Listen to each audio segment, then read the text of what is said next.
Mobile phone செயலி மூலமாக UPI பரிவர்த்தனையில் ஈடுபடுவோரை குறிவைத்து புதிய வகை மோசடி நடப்பதாக சைபர் குற்றத்தடுப்பு பிரிவு போலீசார் எச்சரித்துள்ளனர். சமீப காலமாக தொழில்நுட்பத்தை பயன்படுத்தி விதவிதமான மோசடிகள் நடக்கின்றன. குறிப்பாக நிதி தொடர்பான மோசடிகள் அதிக அளவில் நடக்கின்றன.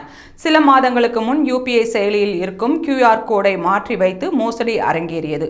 இந்நிலையில் யுபிஐ பரிவர்த்தனையில் ஈடுபடுவோரை குறிவைத்து புதிய வகை மோசடி நடப்பதாக போலீசார் எச்சரித்துள்ளனர். இதுகுறித்து அவர்கள் கூறுகையில், வங்கி கணக்குகளை இணைத்து பயன்படுத்தும் கூகுள் பே, போன்பே போன்ற செயலிகள் மூலமாக சைபர் குற்றவாளிகள் 5000 ரூபாயை அனுப்புவார்கள். பின்னர் தவறுதலாக பணம் அனுப்பிவிட்டதாகவும் அந்த பணத்தை திரும்ப அனுப்ப வேண்டும் எனவும் கோரிக்கை வைப்பார்கள். அப்போது பணத்தை கணக்கில் பெற்றவர் தனது கணக்கிற்கு பணம் வந்துள்ளதா என்பதை அறிவதற்காக செயலியில் பின் நம்பரை பதிவிடுவார். அந்த நேரத்தில் சைபர் குற்றவாளிகள் அவரது கணக்கில் இருக்கும் மொத்த பணத்தையும் எடுத்து விடுவார்கள். எனவே சைபர் குற்றவாளிகள் தவறுதலாக உங்களுக்கு பணம் அனுப்பிவிட்டதாக கூறி அதை திரும்ப அனுப்ப சொன்னால் எச்சரிக்கையாக செயல்பட வேண்டும். சைபர் குற்றவாளிகள் பணத்தை திரும்ப அனுப்ப சொன்னால் பின் நம்பரை வேண்டுமென்றே தவறுதலாக பதிவிட வேண்டும்.